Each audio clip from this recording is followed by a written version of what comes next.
皆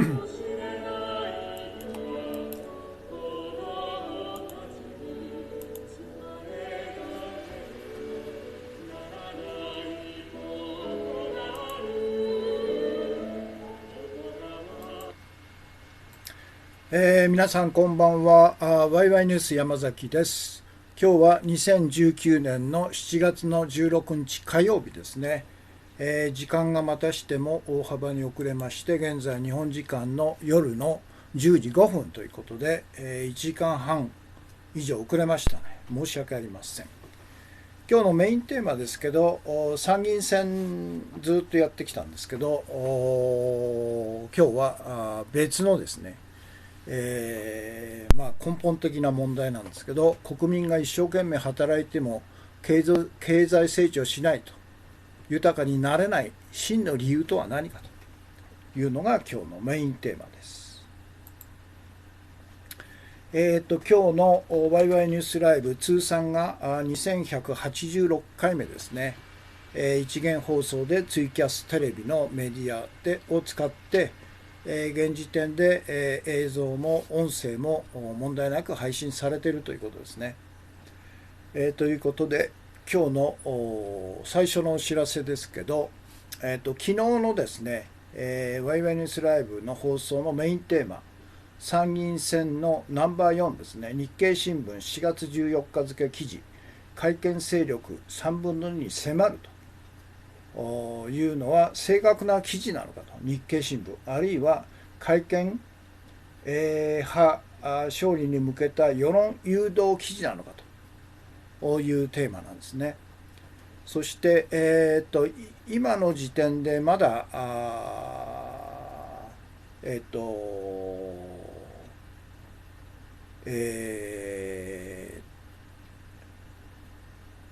いつも事前にですね送ってくれてる表紙がまだ到着してないんで、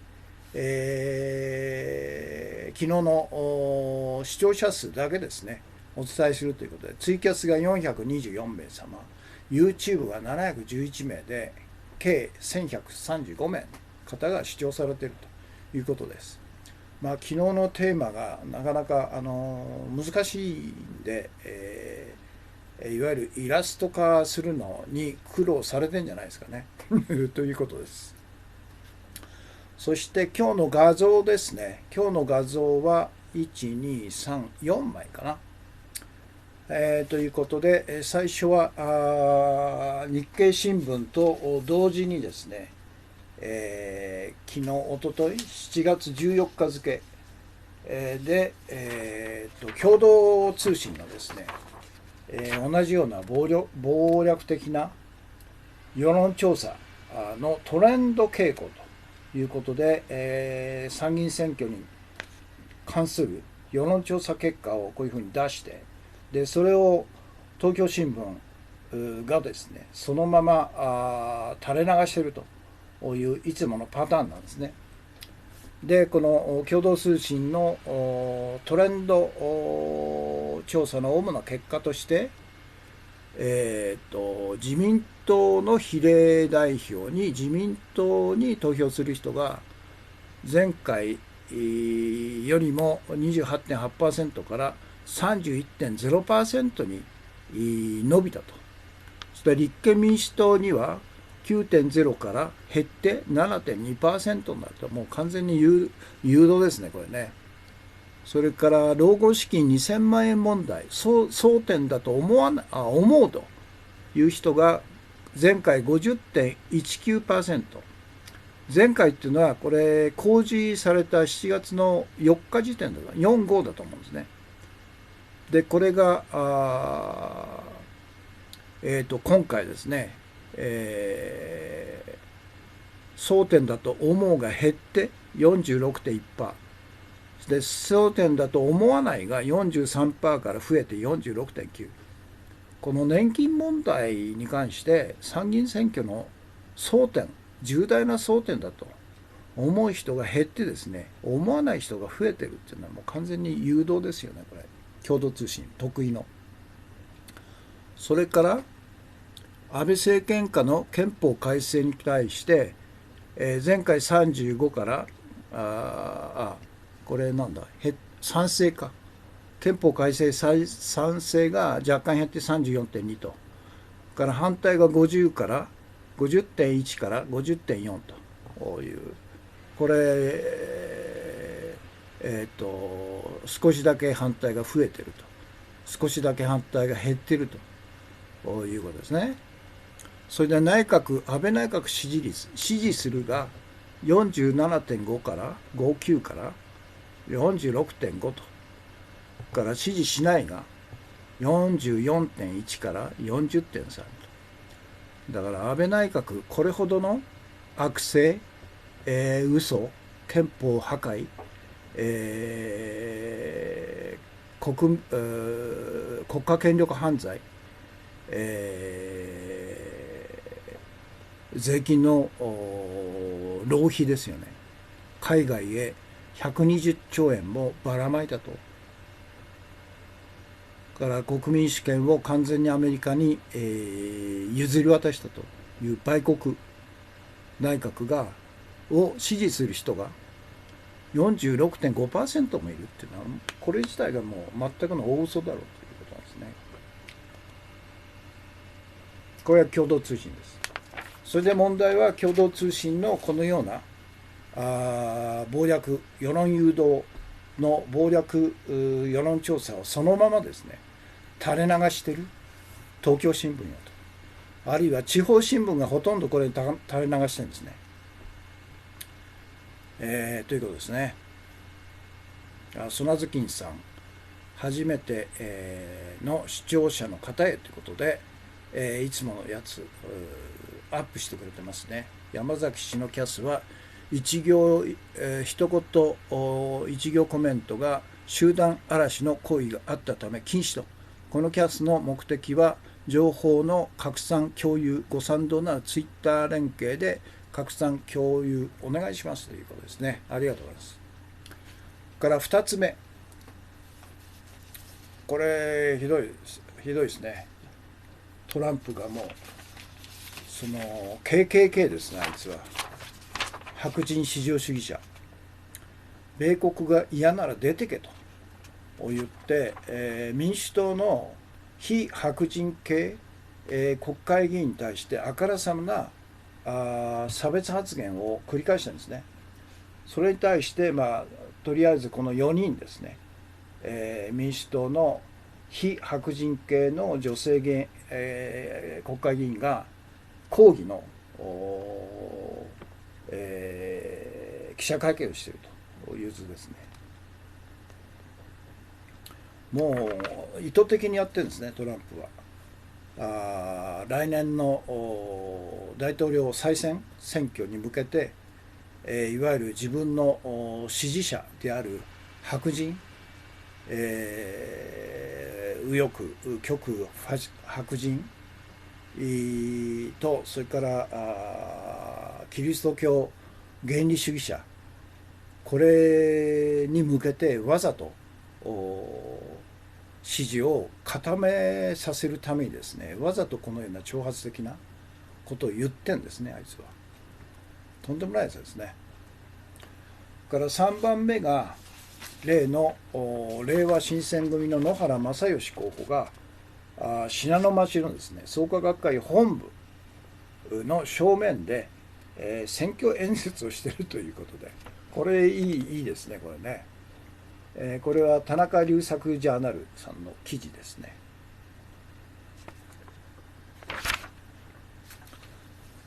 から4つ目が、これが去年2018年の世界各地の死刑執行数っていうか執行数のグラフですね。アムネスティ・インターナショナル2018年で、これで中国が世界で最大の死刑執行をしている国なんですけど、公表してないんで分かんないですね。数千人規模だろうと言われてるんですね。で次がイランなんですね。イラン公主刑で去年は253人以上と。で次にサウジアラビアは斬首ですよ、首を切るんですよ、249名ということで、それからベトナム85以上ということなんですね。で日本は去年は15人と公主刑ですね。いうことで、2018年はまあ中国を除くと690ということで、2017年と比べたら少なくなってるんですね。2015年が1634人ということで最大だったんですね。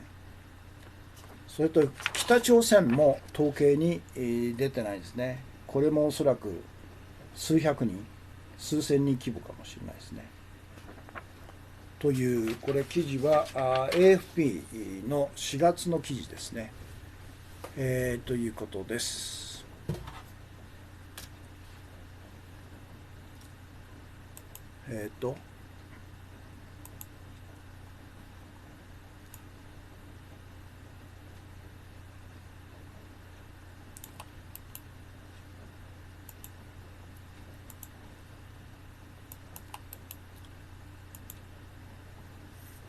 24だ。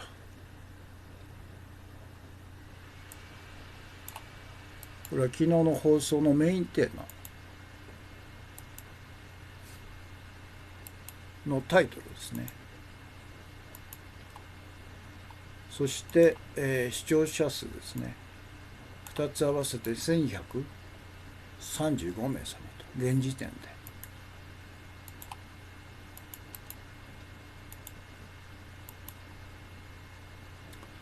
それから今日の画像ですね。共同通信。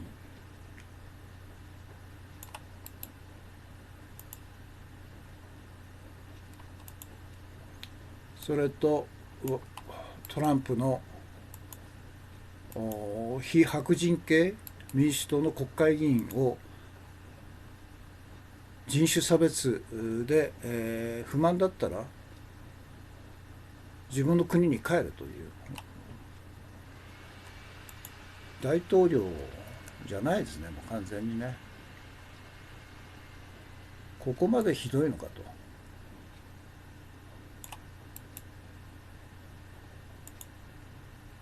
唖然とするんじゃないですかね。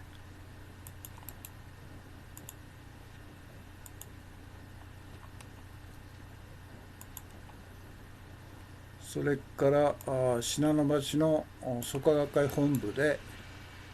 選挙演説をしている令和新選組の野原さん、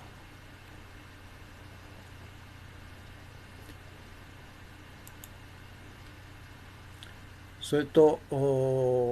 去年の段階の世界各地の死刑執行数ですね。ということです。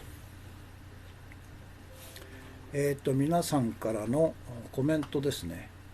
アフターマッチさん、キャス君ですね、砂月さん、今日のメインテーマリツイートしてくれましたね。吉行さんがお茶が3杯4枚 5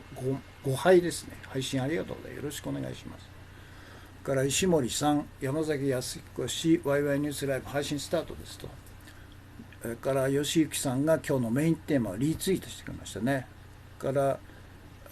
石森さんがコンティニューコイン配信ありがとうございますと。で今日のメイン、今日の放送の前ですね、砂月さん、会見は絶好のチャンスと、我々は軍隊を作る日本会議の会長が参議院後に狙うことということで、これ元あれですよ、共同通信ですよ。共同通信の編集委員か記者から編集委員にして、それで、獨協大学のなんか教員かなんかして、とんでもないやつですよね。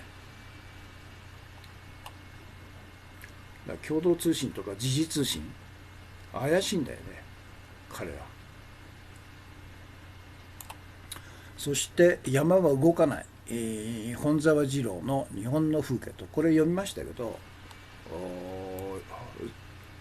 まあ、既存の今日の共同通信とか、あるいは昨日の紹介しました日経新聞を見ればですね、山は動かないというふうに判断するんでしょうね。でも私は山は動くと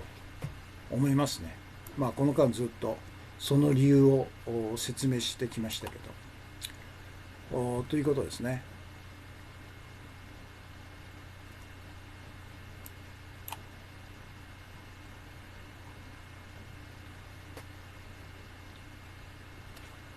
そして今日の注目情報ですけど、ハンギョレ新聞ですね、例の、主戦場がですね、韓国で公開されると、25日からということで、三木出崎監督が韓国に行ってですね、記者会見したということで、このハンギョレ新聞で紹介してるんですね。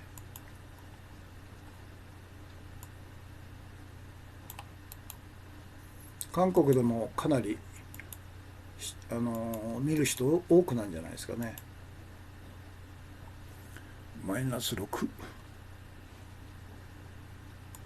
ハンギョレ新聞です。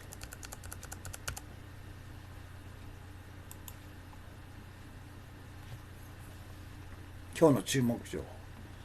そして今日の推薦図書ですね。今日112回目です。日本が自滅する日、石井幸喜著第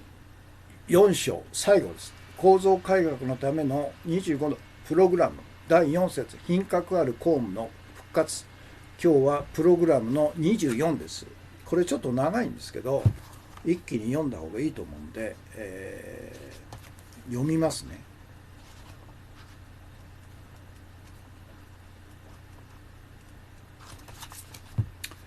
何ページあるのかな。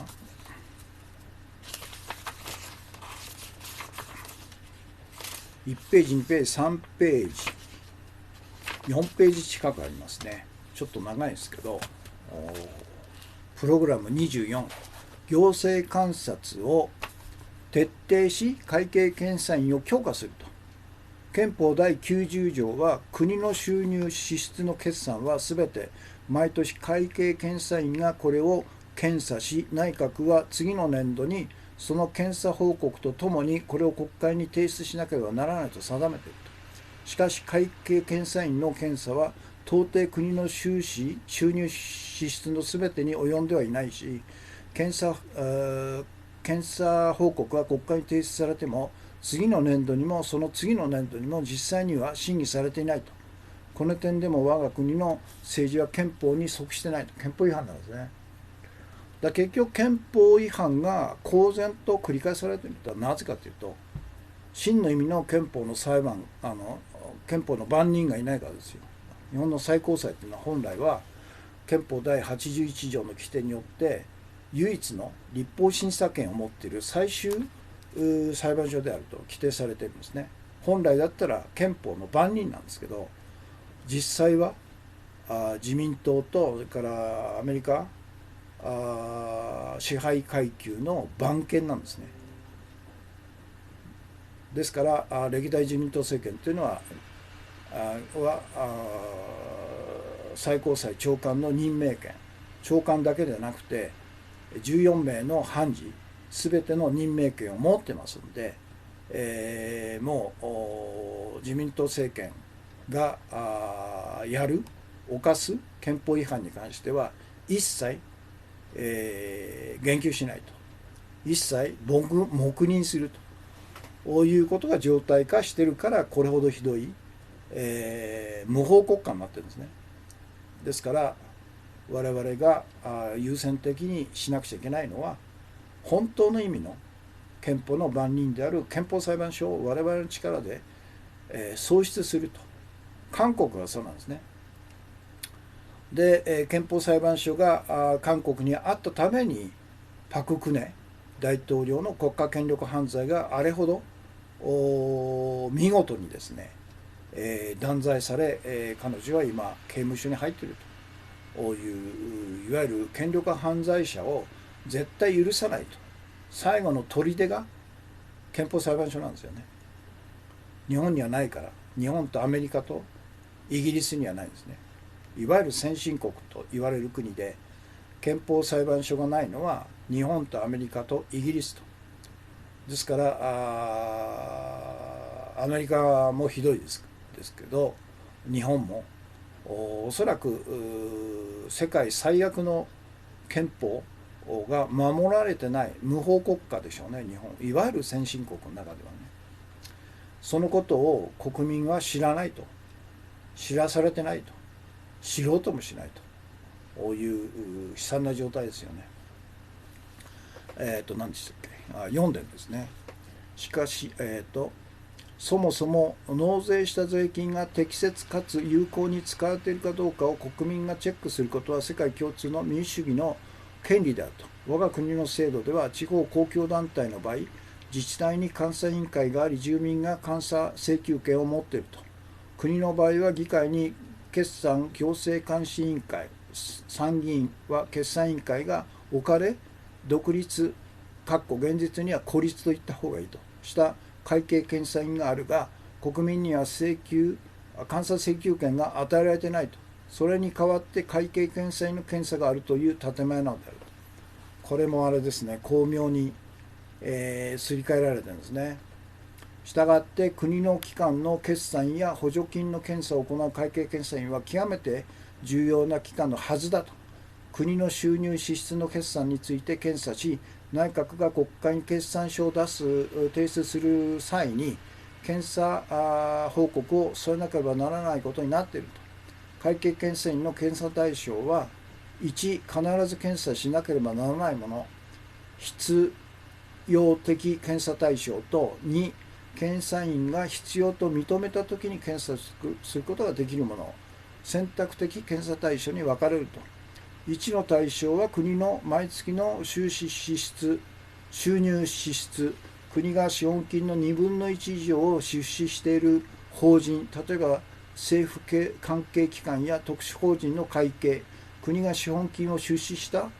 ものがさらに出資しているもの、例えば農協系団体や特殊法人の子会社の会計などとなっていると。それら検査対象となる機関、団体等の数は検査院によれば約3万8000箇所と言われていると。誤述するように実際はこれらよりはるかに多いはずであるが、3万8000箇所ですから、検査院の調査官704人、職員数1251人で検査しきれるものがないと。実際、実地検査が行われるのは約 8.5% の3200箇所であると。それでも仕事量からすれば実態はかなり、過重であると、過重であると。検査院は検査の結果を1、不当事項、法令等に違反または不経済非効率な事態、2、意見表示、処置要求事項、改善要求、3、処置済み事項、改善された事項の記述、4、特記事項、予算の効果、事業成績が適切でない事態の問題提起、5、国会からの検査要請に対する検査状況の5分類で内閣に報告すると。で、平成11年度では1が252件、2が6件、3が37件、4が1件の計296件、金額にして214億円だったと。以上のような会計検査院には多くの問題があり、根本的な改革が必要であると。第一の問題点は権威であると。会計検査院はこれまでさまざまな無駄遣いや非効率を指摘してきたと。中海干拓や蔵前、干潟かの干拓事業から高速道路事業や港湾建設事業、さらに、ODA や国有林事業の無駄遣いなどだと。しかし検査院には強制権限がなく、言うなれば指摘するだけで終わってしまうと。省庁などは指摘を受けた事業を中止したり責任を取ったりする義務はないと。また検査院にとって予算分配権を持つ属議員を抱えている各省庁に対して強くものを言いにくいのも事実であると。検査官は先方が資料を出してくれないとよく嘆いているが、実際のところ相手が省庁の場合調べさせていただいたのでご協力をという感じであると。第2の問題は検査対象の範囲であると。本来検査の使途についてわずかでも不明があってはならないので、チェックのシステムが隅々まで行き届けていなければならないはずであると。しかし我が国の財政、制度では国民のお金が補助金の形で約6万箇所、事業費として、100万箇所以上にわたっていると。これでは検査員の規模を10倍にしても到底検査しきれないと。しかもこれ以外に税金で作られた1万社を超える行政系列株式会社などがあると。公益法人、認可法人とその子会社、孫会社、特殊法人の子会社、孫会社、地方公社、第三セクターなどであると。これら私企業または民間法人の形をとっているため、検査員の検査権限が及ばないと。そもそもこうした企業、団体を作ること自体、公金を私企業の資産とする行為であり、憲法違反の公金横領なのであると。このようなことになった原因は利権政治であり、天下り構造であると。言い換えれば、利権政治が民主主義のシステムである会計検査を麻痺させてしまったのだと。その結果、会計検査法、院法そのものが憲法の規定を逸脱してしまったと。検査員の検査対象には会計検査院法が制定されたの後に付け加えたものが多いと。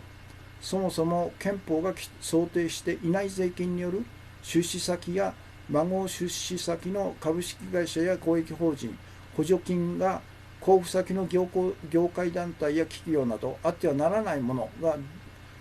できてしまったと。次々に生まれるそれら検査対象として明記せざるを得なくなり、会計検査院法そのものが憲法上矛盾をきたしてきたと。つまり税金で私企業を作り、公金を私物化することを法律上認める結果を作り出してしまったのであると。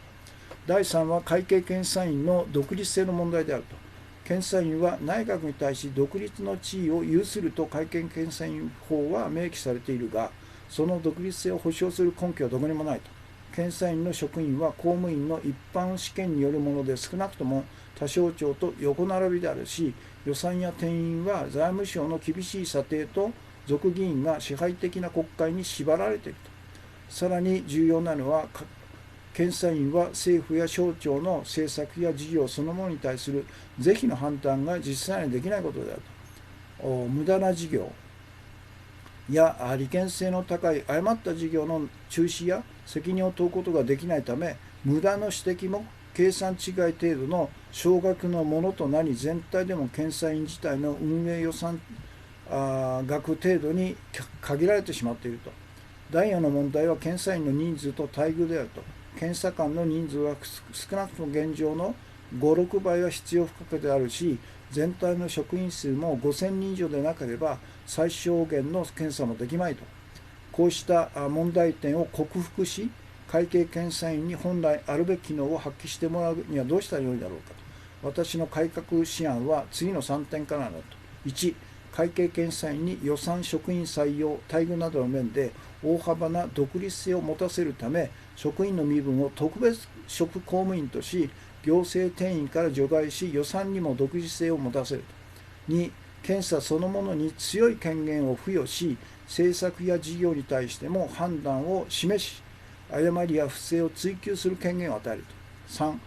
検査員制度ではないが、子会社や事業団体の設立を禁止し、それらの団体への補助金等を廃止し、予算の行き先を行政機関と行政機関の物品購入先のみに限りという行財政のあるべき公明な姿に戻すと。この結果、検査員の検査対象が明確となり、会計検査が制度上合理性を持つことになるというのが今日の第24のプログラムですね。ひどいもんですね。要するにもう完全に骨抜きにされて、ほとんどいわゆるアリバイ的に会計検査院の検査を通ってるから問題ないという口実を歴代自民党政権に与えているということでしかないですね。ひどいもんですね、これね。ということで、明日お休みなんで、木曜日ですね、プログラム25、天下り禁止法を急いで定める。絶対必要ですね。それから政治家の世襲禁止法も必要でしょうね。ということで、今日読んだところのタイトルだけでも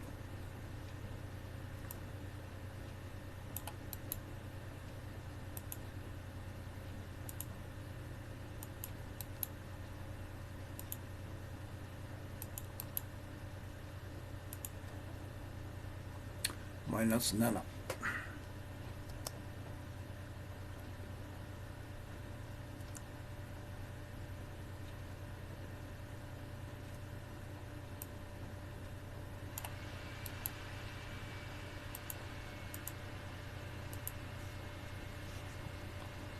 それと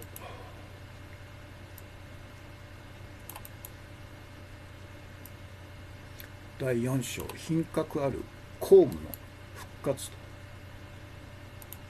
本当下品ですよね。日本の政治行政は下品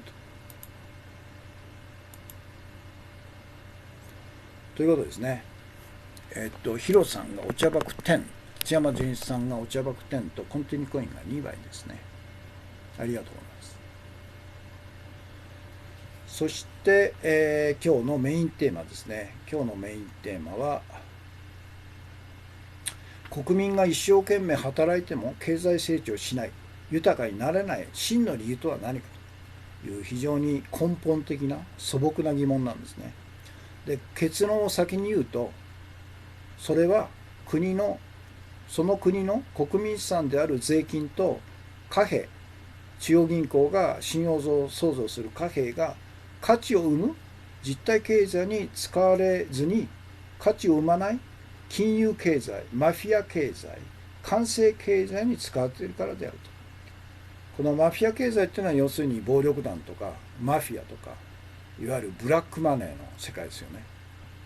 で、官製経済っていうのは、まさにこの本でずっと勉強してきたいわゆる政治家と官僚が実体経済を支配しているという官僚経済、これらは価値を生まないんですね。ですから我々の税金あるいは中央銀行が創造する貨幣が実体経済に使われないで、これらの価値を生まない金融経済、マフィア経済、官製経済にほとんどが投入されているから実体経済が全然成長しないと。だから豊かになれないと。そういうことなんですね。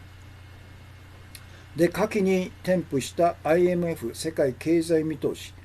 2018年、19年、2020年を見ると、いわゆる先進国の経済成長率が 2.2%、1.8%、1.7% に対して、いわゆる後進国の経済成長率は 4.5%、4.4%、4.8% と、先進国の2倍以上になっていることが分かるということなんですね。で、これなんですね。これが画像なんですね。ちょっとこれ読みにくいと思うんですけど、これで、ポイントはですね、世界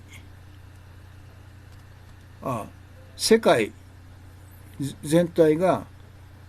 1.6、これ2018年から今年2019年 3.3、2020年 3.6 という予想なんですね。で、その下に先進国って書いてあるんですね。これが2018年が 2.2、2019年が 1.8、2020年が 1.7% と。で、その先進国の中の、構成国として日本があって、米国があって、からユーロ圏があるんですね。ユーロ圏の中にドイツがあると。フランス、イタリア、スペインと。そしてユーロ圏の中に入ってない英国があって、カナダがあると。これがいわゆる先進国なんですね。そして下の赤いところが後進国なんですね。後進国の経済成長、2018年が 4.5、19年が 4.4、20年が 4.8 と。そして後進国の構成国として中国があって 6.6、6.3、6.1 とでこの 6.3 が2019年ですけど、今年の4月6月が 6.2 に下がったということで大騒ぎしてるんですね。でも 6% ですよ。でインド 7.1、7.3、7.5 から ASEAN 諸国 5.2、5.1、5.2 からブラジル 1.1、2.1、2.5、それからロシア 2.3、1.6、1.7 と。で一番下にオーストラリアがあって 2.8、2.1、2.8 と、こういうふうになってるんですね。これ IMF が作ったんですね。それで後進国が軒並み、中国、インド、ASEAN が高度成長してんのに、ブラジルとかロシアがなんで高度成長しないのかと、これが不思議なんですね。でおそらくロシアはクリミア併合に端を発したいわゆる経済制裁を受けているということが大きいと思うんですね。でブラジルがなんで経済成長してないのかっていうのはちょっとこれ調べないと分かんないんですけど、でもいわゆるこの IMF の発表したこのような経済成長の見通しに関して彼らは先進国は低成長、後進国は高度成長というくくりをしてるんですね。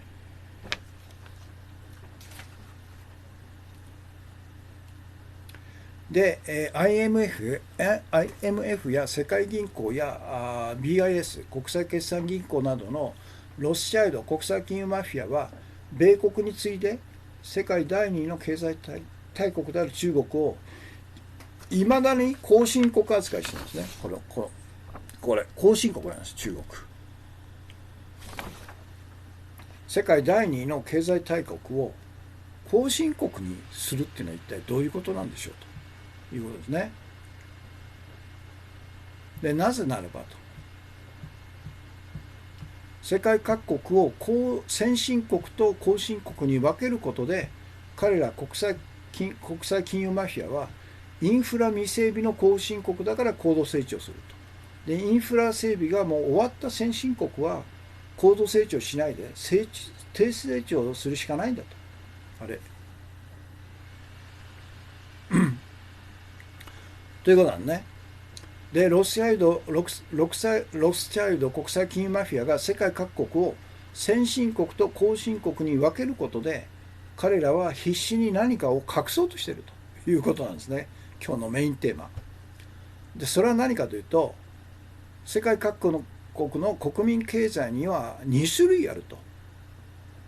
で一つは価値を生む経済である実体経済なんですね。これはもう日々我々が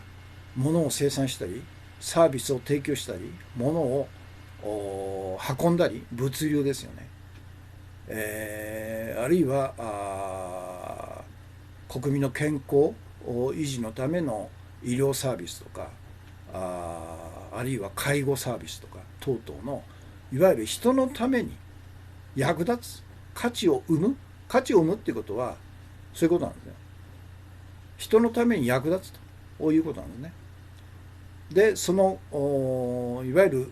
る実体経済と言われるものがあるんですね。でもう一つあるっていうことが隠されてるんですね。それは何かというと価値を生まない経済、それは金融経済でありマフィア経済であり官製経済だと。この価値を生まない経済は経済学者等々は言わないんですね。隠してるんですね。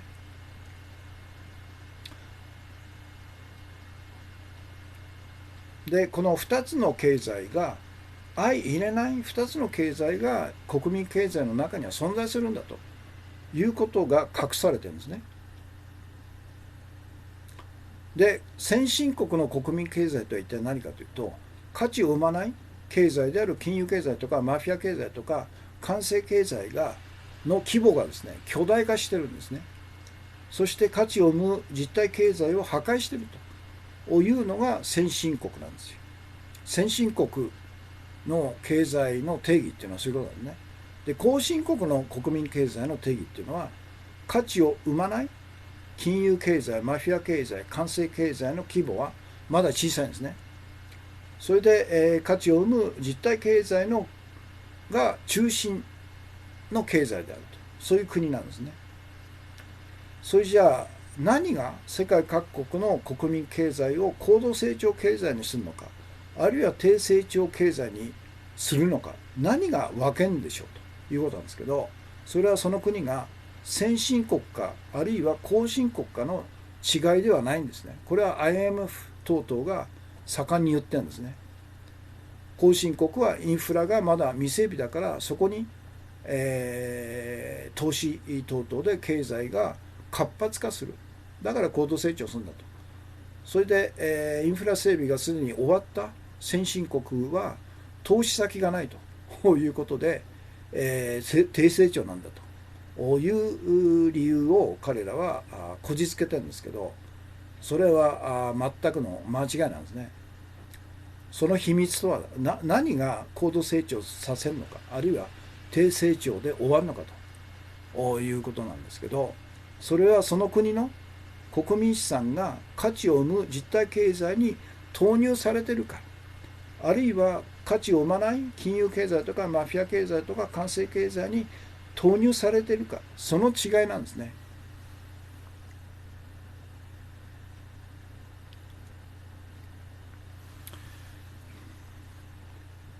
で、先進国の中国がなぜ高度成長し続けてるのかと、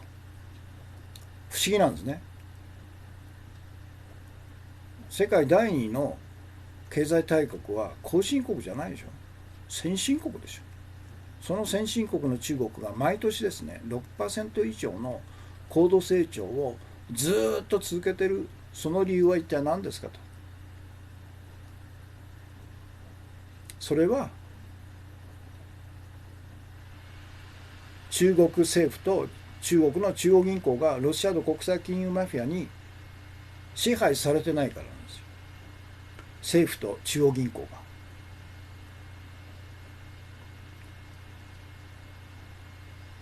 で、ロシアの国際金融マフィアに支配されてない中国は国民資産の大部分を実体経済に投入できるんですね。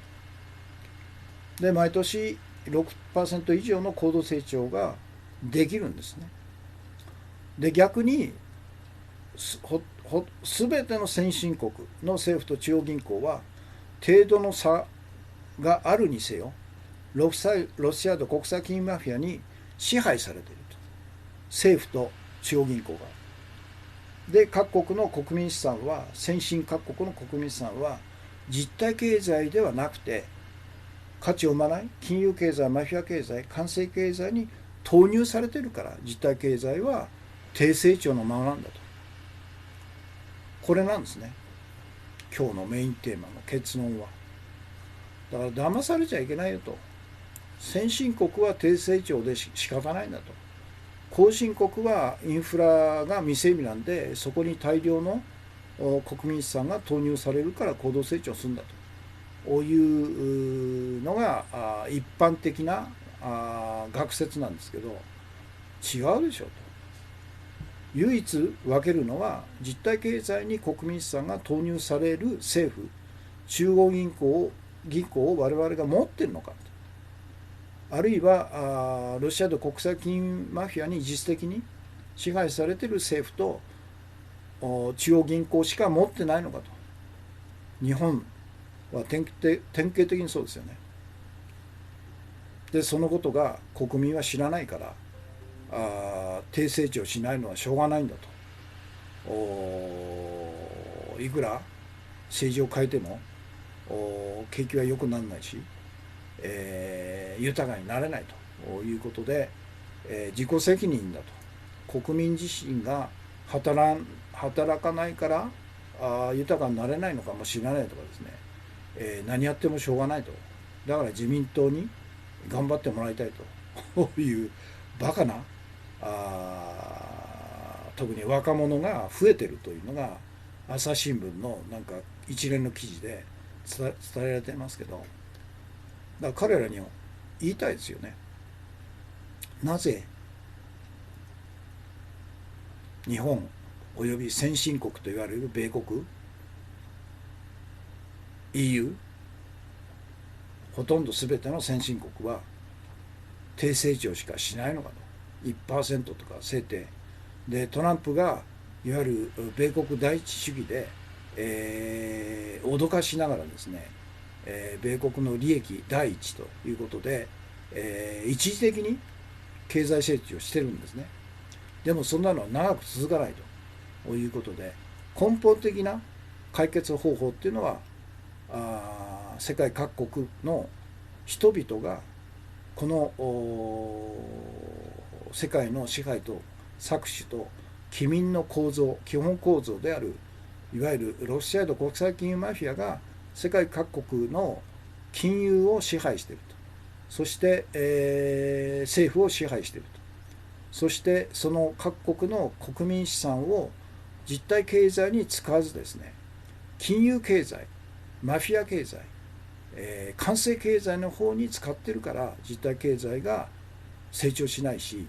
国民はいくら働いてもますます貧しくなると。なぜなら税金をむしり取られるわけですよね。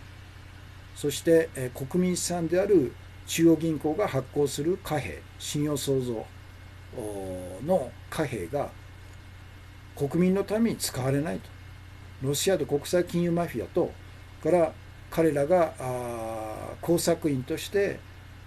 送り込んでいる各国の政治家、官僚、学者、マスコミ等々のために使われると。でその結果何が起こったかというと、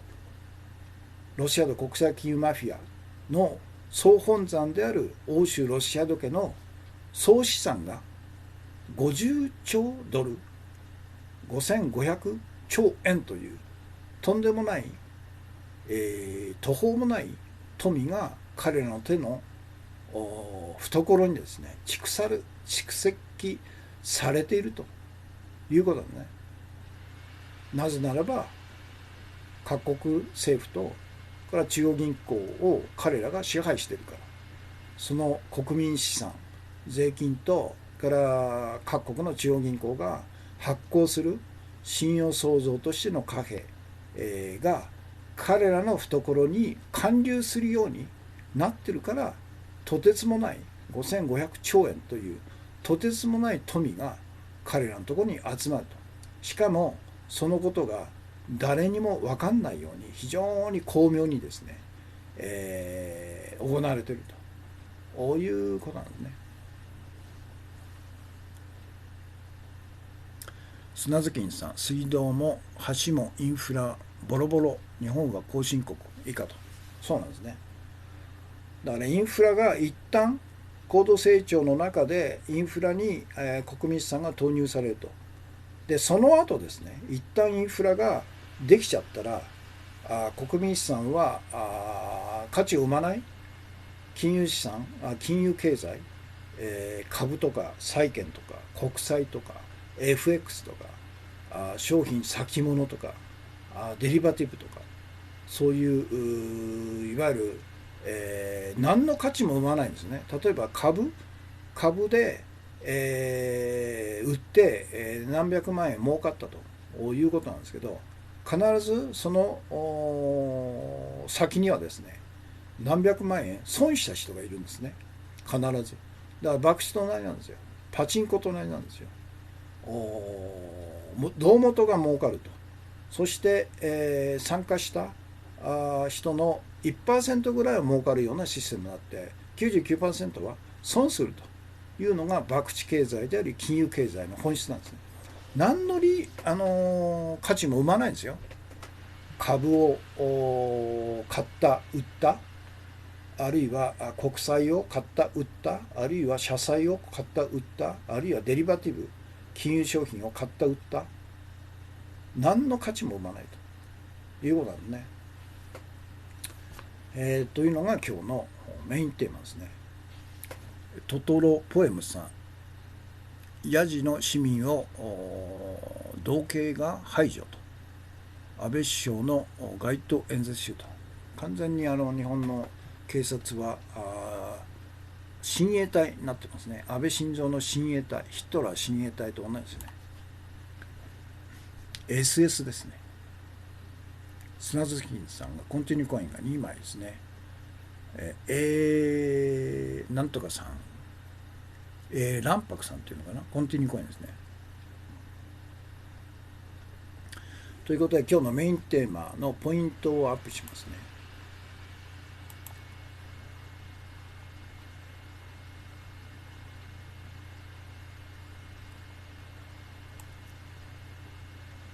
今日のメインテーマ、国民が一生懸命働いても経済成長しないと豊かになれない、真の理由とは何かと。これ経済学者が本来だったらこの重大なそして根源的な問いに対して回答を出さないといけないんですけど、誰も出してないですよね。結論を先に言うと、それはその国の国民資産である税金と貨幣が価値を生む実体経済に使われずに、価値を生まない金融経済、マフィア経済、官製経済に投入され使われているからだと。だから実体経済は全然成長しないんだということなんですね。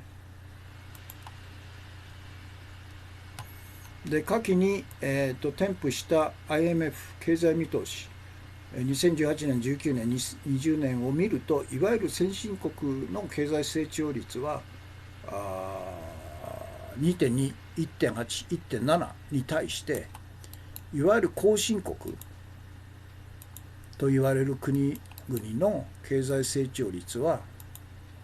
2倍以上なんですね。先進国のは4.5、4.4、4.8と先進国の2倍以上になっていると。3倍か。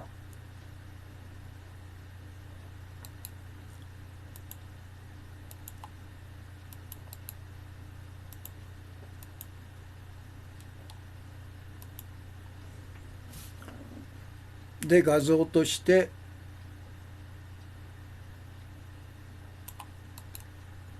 IMF の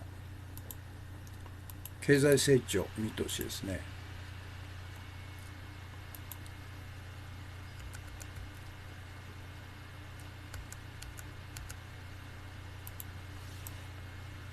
先進国 2.2、1.8、1.7 と。で具体的に日本、米国、ドイツ、この4つぐらいは入るかな。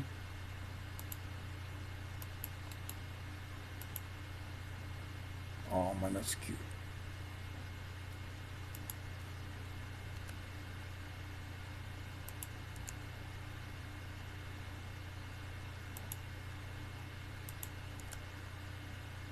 マイナス6。うわ。じゃあドイツを取らないといけないんだ。そうですね。日本、米国、EU と。で、ドイツ、フランス、イタリアかな。この3つぐらいですね。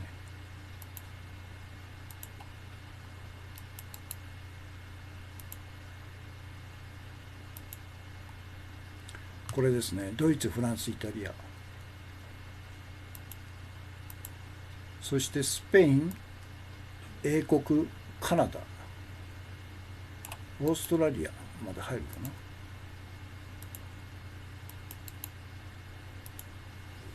マイナス5。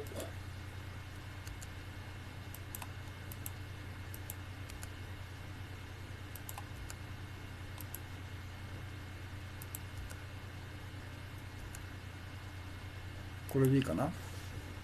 スペイン、英国、カナダ、豪州ということですね。でオーストラリアは比較的成長が高いですね。2.8、2.1、2.8と。で続いて後進国、中国、インド、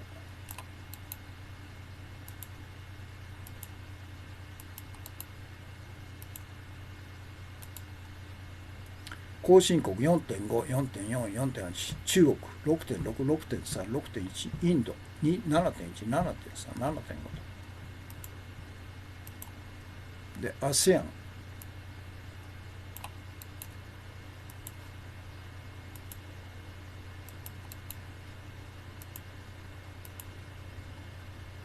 ブラジル、ロシアと。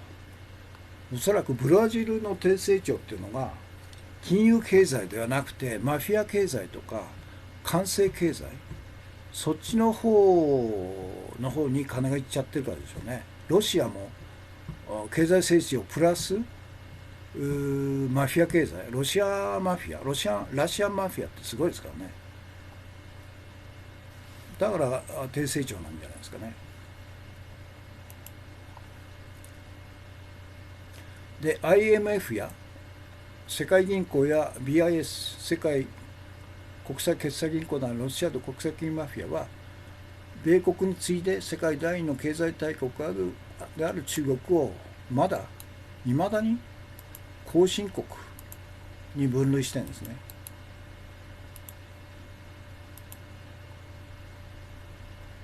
それはなぜかと。なぜならば世界各国を先進国と後進国に分けることで、さっき言いましたように後進国はインフラ整備がまだなんで、そこに大量の国民資産を投入できると。だから高度成長すると。で先進国はインフラ整備が終わったんで、低成長するしかないんだという説明をしたいからなんですね。とみんな納得するんですね、それで。でなぜロシアと国際金融マフィアは世界各国を先進国と後進国に分けてるのかと。でそのことによって秘密を隠してんじゃないかということなんね。でそれは世界各国の国民経済には2種類あるんだということが隠されてるんですね。で価値を生む自体経済とから価値を生まない金融経済、マフィア経済、官製経済、この2つの経済が激然と分かれてるんですけど、一般国民は知らないと。いわゆる経済は一つだと思ってるんですね。で先進国の経済、国民経済とは何かというと、その価値を生まない金融経済、マフィア経済、官製経済の規模が巨大になりすぎたと。そして実体経済を破壊しているということなんですね。で後進国っていうのは国が生まれて間もないですから、いわゆる価値を生まない金融経済とか、マフィア経済とか、官製経済の規模がまだ小さいんですね。ですから実体経済が中心だというのが後進国なんですね。だから国民経済が実体経済の方に中心的に大部分が投入されるから高度成長されるということなんですね。じゃあ何が世界各国の国民経済を高度成長経済か、あるいは低成長経済に分けるのかということですよね。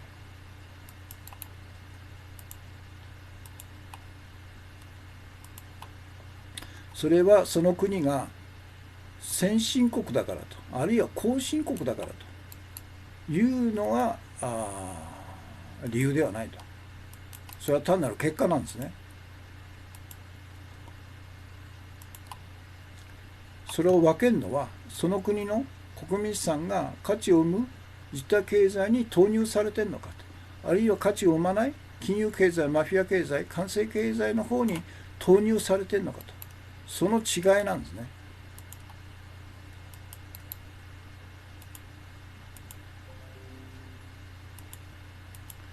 で先進国の中国が毎年高度成長を続けられるのは、中国の政府と中央銀行がロシアと国際金融マフィアに支配されてないからと。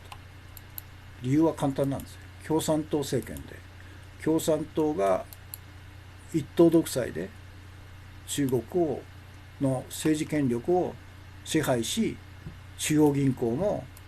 ロシアイド国際金融マフィアが支配したいんだけどできてないですね。だからさまざまな謀略を使って、中国の政府と中央銀行を我がものにしたいという策謀はずっと続いてるんですよね。でロシアで国際金融マフィアに支配されてない中国は国民資産の大部分を自体経済に投入すると。金融経済はあるんですよね、中国に巨大な金融経済があるけど、でも中国政府と中央銀行のが国民資産をですね実体経済の方に投入するということが実行されてきたから毎年 6% 以上の高度成長ができるんだということなんですね。で逆に全ての先進国の中央政府と中央銀行はロシアと国際金融マフィアに支配されているために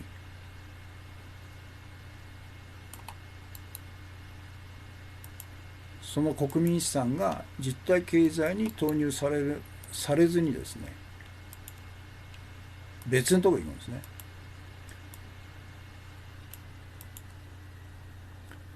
資産は実体経済ではなく価値を生まない金融経済、マフィア経済、完成経済の方に投入されるから低成長なんです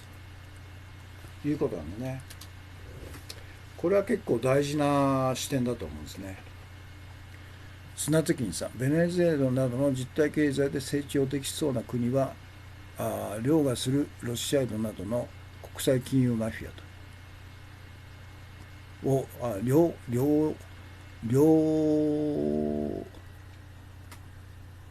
強奪か。ベネズエラなどの自体経済で成長できそうな国を強奪するロシアなどの国際金融資源と、そういうことですね。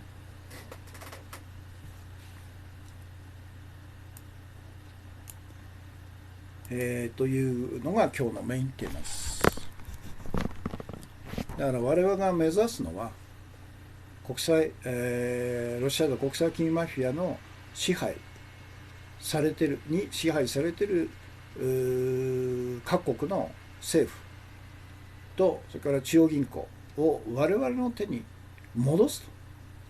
ということ、これが、我々が言ってる市民革命なんですね。市民革命政権の樹立、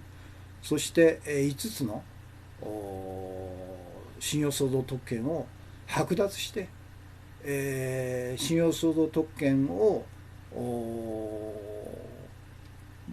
実行できるのは中央銀行、100% 国有化し 100% 国民化した中央銀行が国民のために、実体経済のためにだけ使うということをすればですね、黙ってても 4,5% の経済成長するんですよね。後進国並みに。物事は簡単なんですよ。アフターマッチさんがお茶ですね。ということです。今日のトピックス、参議院比例、これがまた共同の謀略世論誘導報道ですね。これを東京新聞はじめ、加盟各社がそのまま垂れ流すということで、山は動かないというふうになっちゃうんですよね。山は動くと。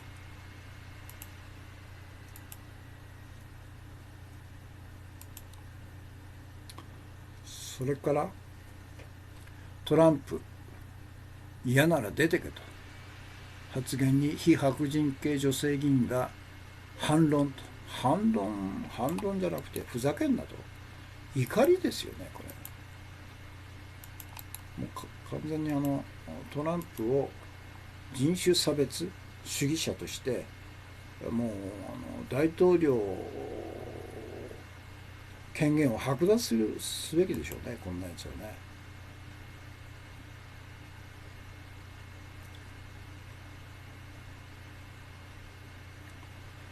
から令和野原候補学会総本部前で池田先生の教えに立ち返ると叫ぶと。田中龍作じゃないです。私は池田大作先生の教えに立ち返るっていう主張は取らないですけどね。ただ公明党創価学会現在のを解体するということは大賛成ですけどね。彼ら非白人女性議員は全てアメリカ生まれのアメリカ育ちと、そういうことですよね。もう安倍晋三が際限なく凶暴化してるのと同じように、なんか2人は共鳴し合ってるんじゃないですか。大西洋を挟んでトランプが凶暴化すると、その波動がですね安倍の方に行って安倍も狂うということで、お互いがなんか共鳴し合って、狂乱状態になっているということでしょうね。からフィリピン大統領アイスランドとの断交を検討しているということで、フィリピンの、大統領なんだっけ、なんて言いましたっけ、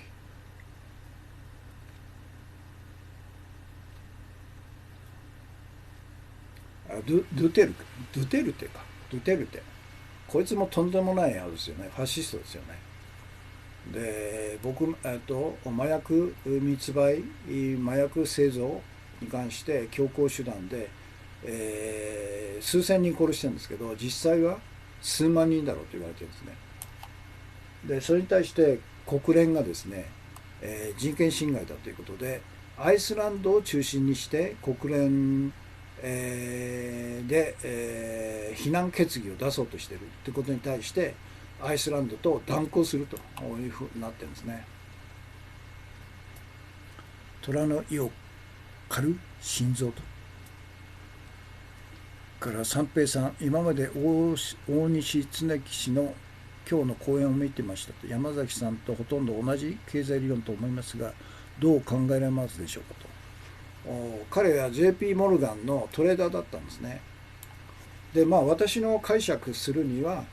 令和新選組の中で彼が言ってるいわゆるお金がどのように作られるかという点では正しいと思うんですけど、ただいわゆる MMT の新、金融論と同じように、に賛成しているということなんですね。それは何かというと、要するに新金融論というのは自国通貨で日本みたいに、国債を発行してそれを中央銀行が引き受けるということであれば破産はしないと。ギリシャが破綻したのは外国からのいわゆる多国通貨で借金したからだということなんですね。だから自国通貨で国債を発行し続けで、中央銀行日銀がそれを引き受けるということになれば破綻はしないと。でただ国の借金が膨大になるという中で、その使い道をですね、金融経済だけでなくて実体経済の方にも使うべきだという修正主義なんですね。修正主義を新しい理論的に体系化したのが MMT ということで、ですから大西さんはじめとして山本太郎は国債をどんどん発行すべきだと、そして実体経済に使うべきだというふうに言ってるんですけど、私はその点は今までずっと言ってるように信用創造の特権を5つ全部廃止すべきだということ、その中に政府が国債を発行するということもやめるべきだというふうに言ってるんですね。要するに国債の発行ということは国民が来年、一生懸命働いて税金を納めるということを前提にして、国債を発行し、中央銀行に引き受け民間銀行に引き受けさせ、最終的には中央銀行が引き受けるというサイクルなので、結局国民のが払う、税金を担保にして借金するということ自体が間違ってるんですよね。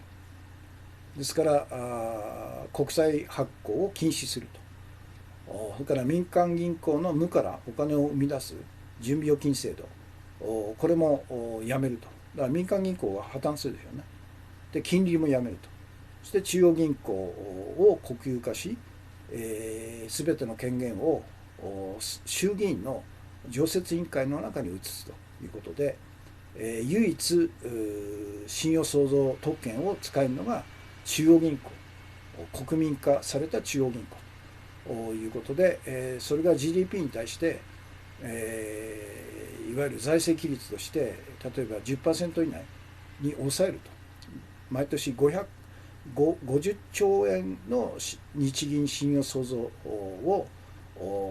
貨幣供給すると。それを直接政府にするわけですよね。民間銀行に引き受けさせてどうのこうのじゃなくて、実体経済に使うようにすると。国民の福祉のために使うという、限定して使うということですね。というのが、大西さんと私が差でしょうね。違いはそういうところですよね。だから世界の死刑執行数、これ AFP の画像で、取り上げましたけど、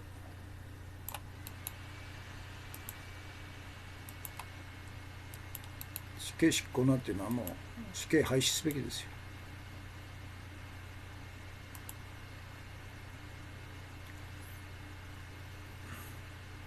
それと少女売春の米富豪起訴と政財界に波紋とイスラエル飛び火ということで、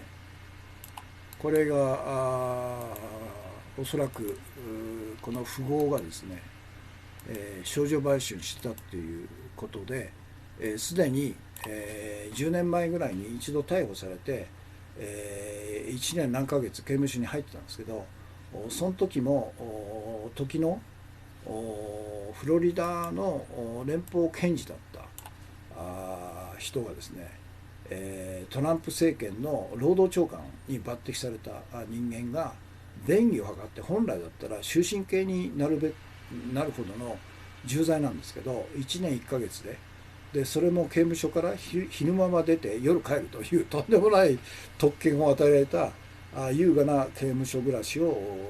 してたのは、その連邦検事だったそのなんとかという、辞任しましたけど昨日かおとといトランプが抜擢した労働長官だったというのが蒸し返されたんですね。それでその富豪の手帳にはですね、オバマ前大統領とかアメリカのあるいはイギリスの王室とか等々の名前がもうずらりと出てきてるんで、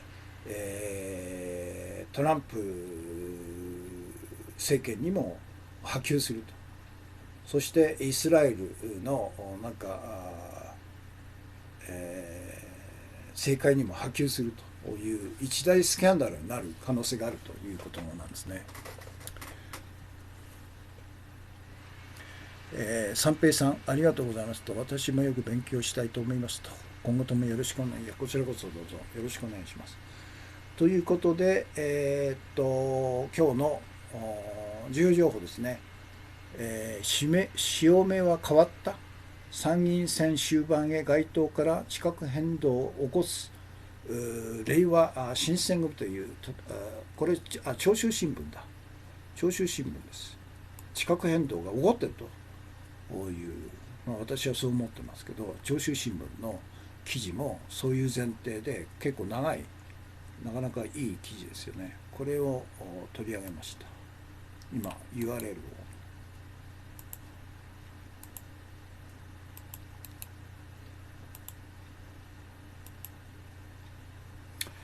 ということで、今日の火曜日の放送はこれで終わりです。時間が今74分36秒ですか。視聴されている方が同時期で62名様、全体で158名様、コメント54件ですね。時間が23時20分日本時間の夜の11時20分になりましたね。深夜になりました。申し訳ありません。砂月さんお疲れ様でしたということで、お疲れ様でした。たくさんのコメントとたくさんのコンティニューコインとたくさんのギフトですね、お茶箱テントといただきましてありがとうございました。ということで明日水曜日はお休みさせていただいて、木曜日ですね、できるだけ9時過ぎには開始したいといつも言ってますけど、よろしければまた合流してくださいということで、お疲れ様でした。今日の放送終わります。中ンさん、319さん、コンティニューコインからキャスク、アフターマッチさんがキャスクですね、いただきました。ありがとうございました。ということで今日の放送これで終わり